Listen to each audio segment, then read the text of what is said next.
In this episode, we look at the power of micro habits and how you can utilise small changes to get big results. Often we can feel overwhelmed by the thought of what we'll need to do to make meaningful change in our lives. But actively working with micro habits, like we do in our programs, makes it simple and achievable, and above all, sustainable. We take a look at the psychology and science behind investing in micro habits, including the importance of dopamine and rewards. We also look at how stacking habits makes it even easier to rewire your brain, so reaching your goals doesn't feel so hard.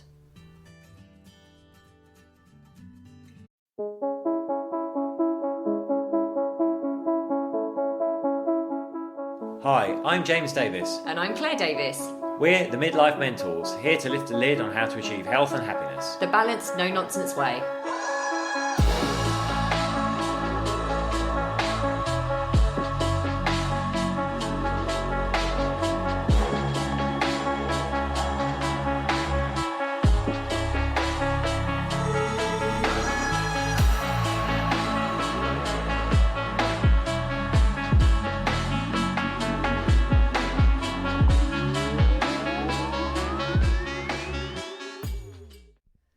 Hello and welcome to another episode of Midlife Mentors with me, James. And me, Claire. How are you all? I always say that. What have we been up to? Lots. And actually, this one's coming out right now, so it's going to be current. So I guess the most exciting thing is we've launched our brand new program, the 10-day Midlife Boost. It's a brand new program from us. Loads of people signed up already. It's we designed it really because we know people are kind of struggling coming into the new year. We want to give something that's effectively a kickstart that's going to give you the tools you need and empower you. Yeah, absolutely, because we've seen, how long was January, by the way? Oh my goodness. If anyone's on our newsletter, I sent out I thought it was quite funny, a little meme about, it was just, there were so many memes it seemed about January. James kept sending them. It just felt like everyone found it long, I felt like there was 12 months in 1 month. Yeah. It went on and on. And I think what our observation and listening to our clients and communicating with our clients, everyone has found it quite a struggle actually to get their mojo back.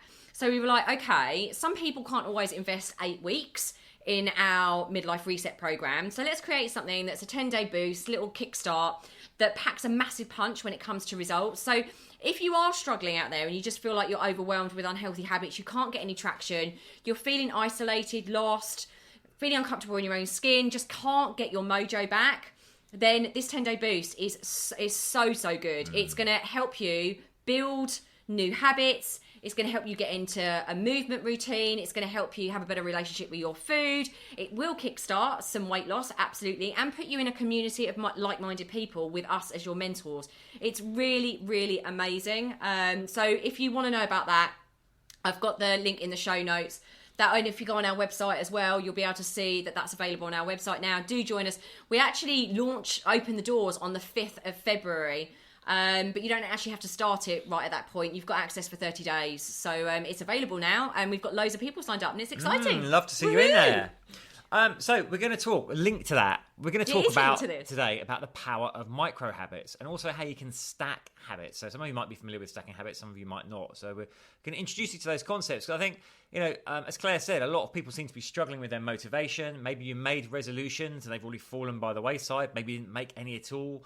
Maybe just feeling just a bit lost, thinking, how do I change things? Well, looking at your micro habits is a great way to start. So I think we have this misconception that it's that one big thing that we find, the secret ingredient that's going to change everything for us. There's a brand new diet book out with a new approach. This will be what sorts my life out. No, it won't. Same with the new exercise Kelsey program. proves it never works. We underestimate, the power of just making small incremental changes and the massive transformation those can have. So micro habits, as the name suggests, are small, manageable actions that when we repeat them consistently lead to positive changes. And then over time, they lead to big changes. And the science behind these is quite interesting. So there's a number of psychological aspects of habit formation.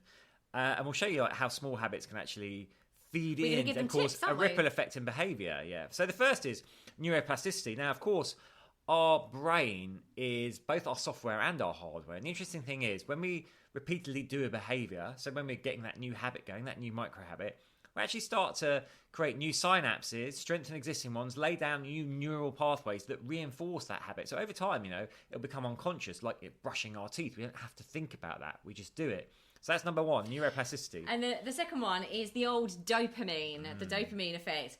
those small wins that we make, like successfully completing a micro habit, will give that boost of the dopamine effect. So it will release dopamine. And when we get that release of dopamine, that's going to reinforce the behavior.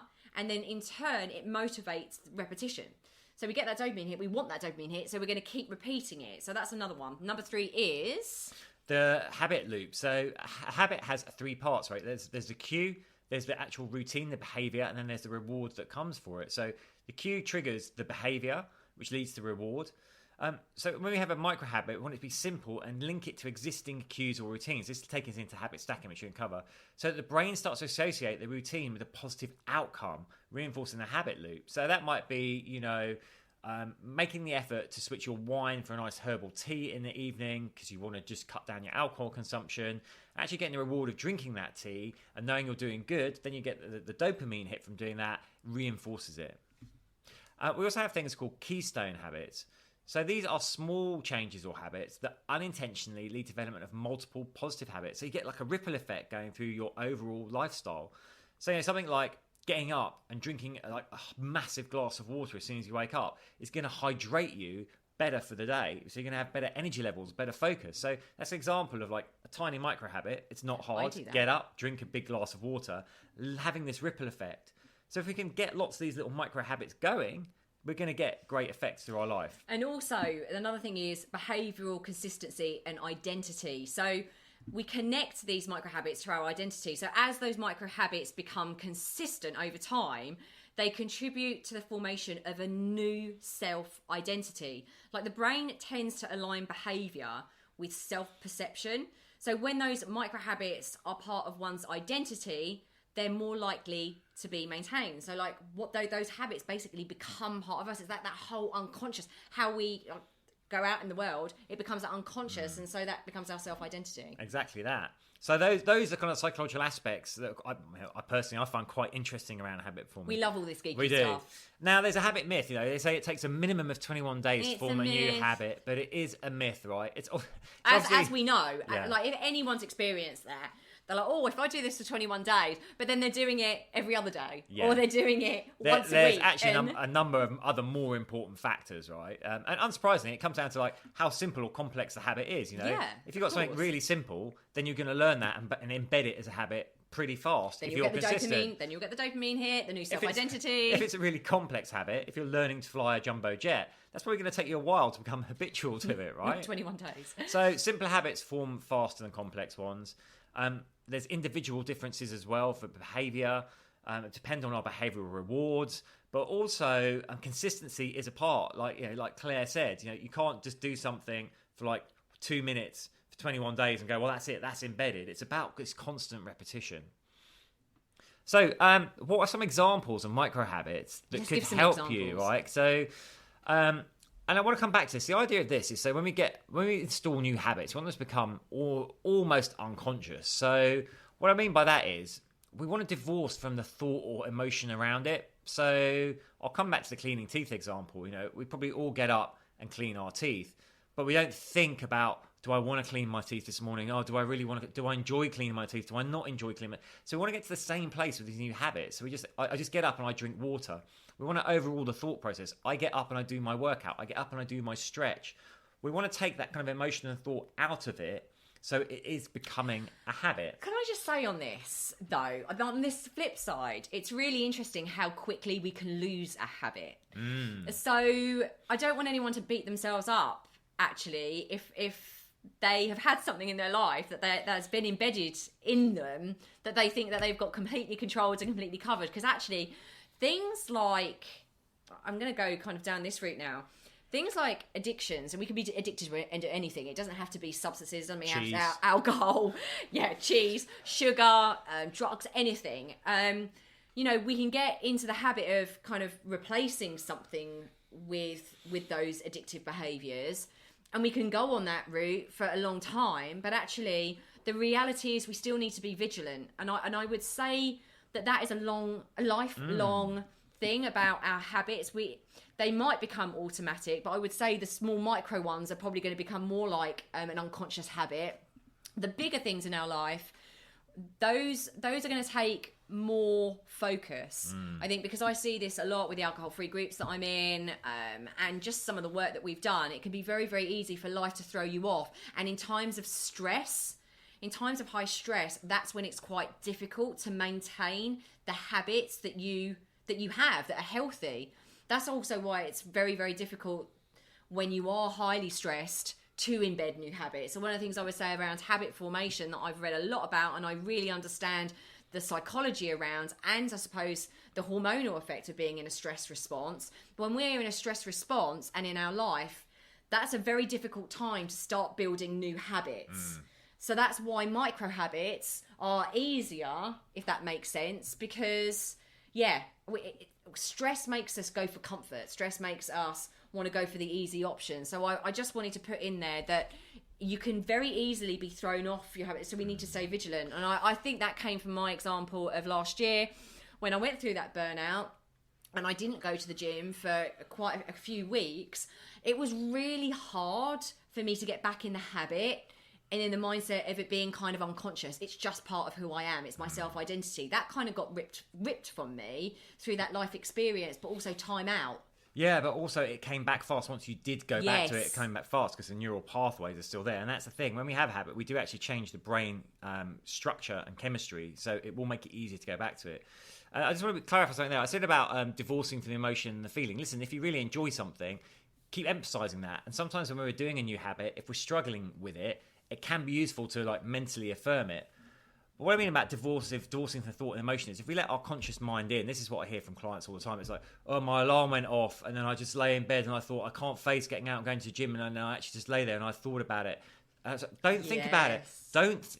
You are just a person that when the alarm goes off, you get up and you get your sports kit on and you go to the gym without a thought. It is just what you do, not about whether I want to do it or what's it like outside. It's just something you do. We can really overthink it. It's discipline. So discipline is crucial to habits. It's the master, isn't it? And I think it's just, I wanted to say that about how easy it can slide because it really did for me. So being vigilant is super important, but not beating yourself up, having some self-compassion.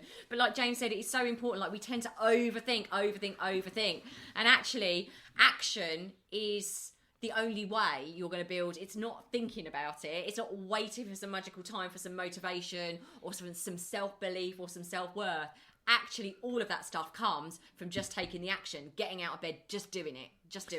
So let's give you some examples. I'll give you a handful of examples here of micro habits that, you know, these are just examples. You can come up with your own ones that might be helpful to you. So like, around nutrition, right? If you want to like be nourishing yourself more healthily, hydration trigger. Drink a glass of water every morning as soon as you get up to kickstart hydration for the day. And we come on to habit stacking, but how could you do this? To remind yourself, actually make your big glass of water the night before and have it by the side of your bed. So when you wake up, you drink it straight away. Another thing might be, you know, a vegetable boost. So just adding more vegetables to your plate every meal. So you're less likely to snack and eat more of the things you don't want. It's all these little things. Like for exercise, you could get... So as we're aging, obviously we're becoming less flexible. So it's really important. I'm staring at myself here about doing stretching.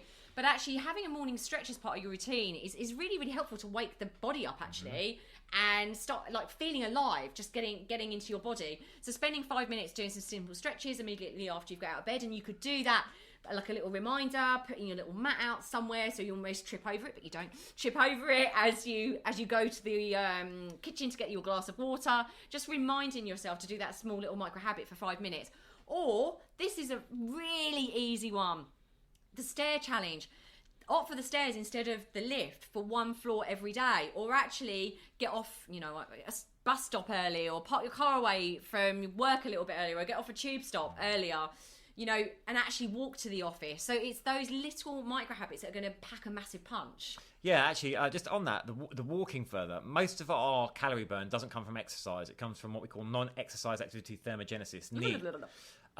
So, you know, we're all familiar with the concept of steps, but the interesting thing is probably around like 20, 30 years ago, we were doing an average 35,000 steps a day. Most people are averaging around 3,500 steps a day now because we've become so sedentary. So just throwing that in there as a related topic. Yes, so that's a good one. It is. If you don't take any others away, take that one away. On mental well-being, you could keep a gratitude journal. So again, when you get up before your day starts, before you pick up your phone and let the outside world in, you know, just write down 3 things you're grateful for. Another thing you could do is just spend some time taking 3 deep breaths in the morning, just to wake the body up, get it oxygenated. And then that could be a habit that you take. And every time you're facing a new task, you just remember to take 3 deep breaths and find that moment of stillness. I am going to do the relationship one as well. This was written down as a little reminder when we were doing our tips for you. But relationships, it's so important, okay? We have like 3 basic needs as human beings, and they're health, wealth, and decent relationships. Good, solid, decent relationships. And a lot of the time we don't spend time on those relationships. So having a micro habit that really helps us invest in those relationships is really important. So a daily check-in. So like spending 5 minutes talking with your partner about your day without any distractions. So like you say, 5 minutes, here's yours. Sit facing each other, staring each other's eyes. Honestly, that is going to feel so weird to so many of you who have such a crazy, busy lifestyle. But that little micro habit, oh my goodness, builds so much intimacy and so much connection back into your relationship. So I'd really, really encourage you to do that. So 10 minutes in total, 5 minutes one, 5 minutes the other. Really connect. And the other one is a compliment ritual. So give a sincere compliment to a family member or friends every day. Find someone, or a stranger even, like the coffee person that makes you your coffee. This giving, actually, this habit of giving as well, this little micro habit of giving, releases oxytocin, which is our connection hormone. It makes us feel really good when we give. So actually paying a compliment to someone is such a way to uplift our mood. Yeah. So you can see, James, you're looking very handsome today. Oh, well, bless you. Thank you.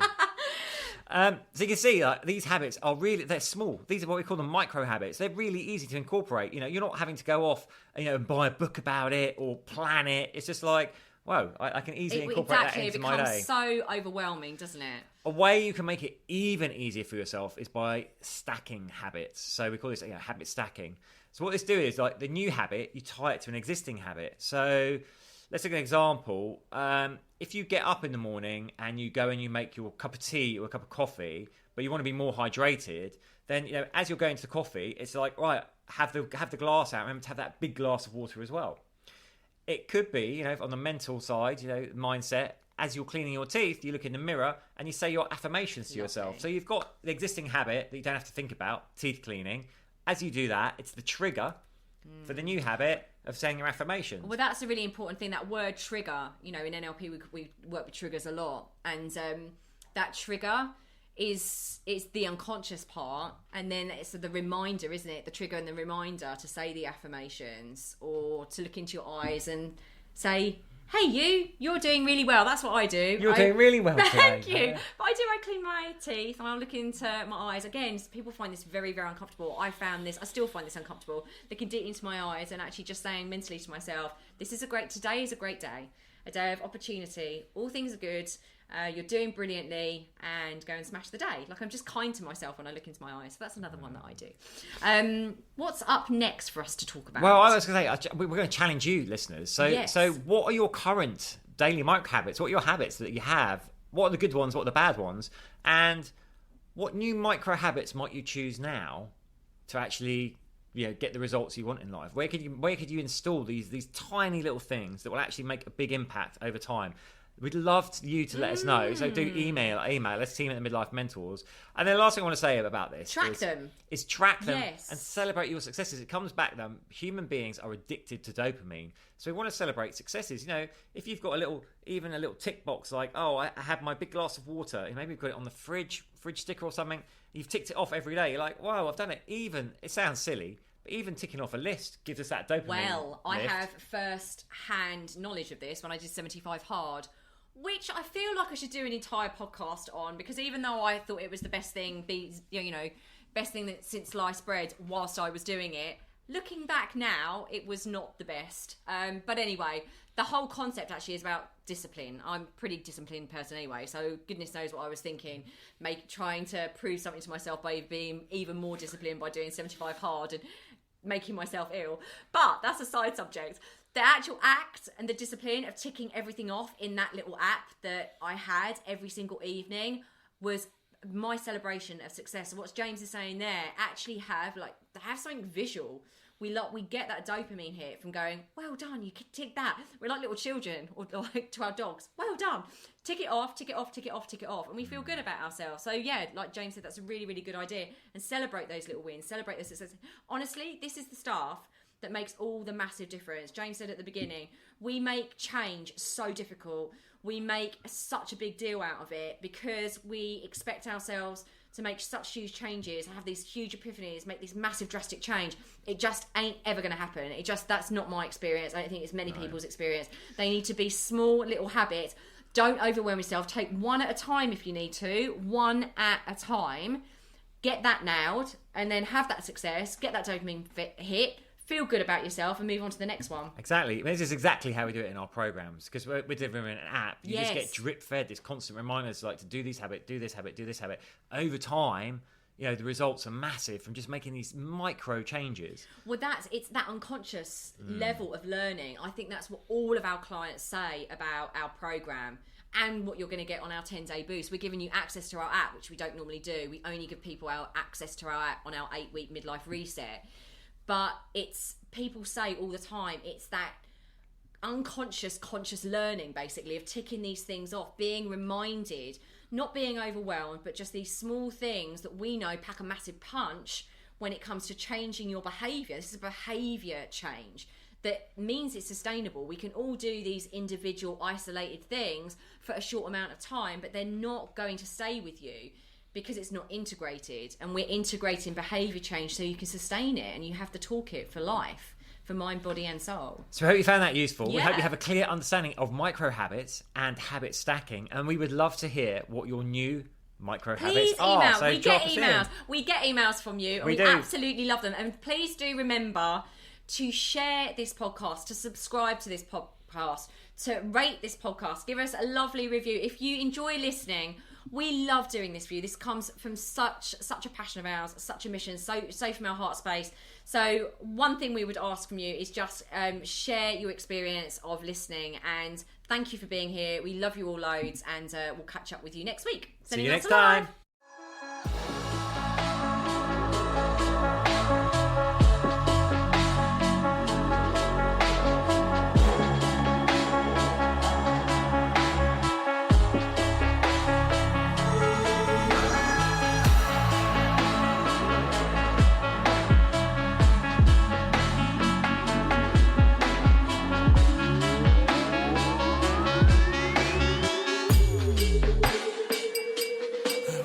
Yeah. You've been listening to the Midlife Mentors with Claire and James Davis. We'd love to hear from you. So drop us a line at info@themidlifementors.com with any questions or topic suggestions. And make sure you join us on our Facebook page and YouTube channel. You can find us under the Midlife Mentors. Yeah.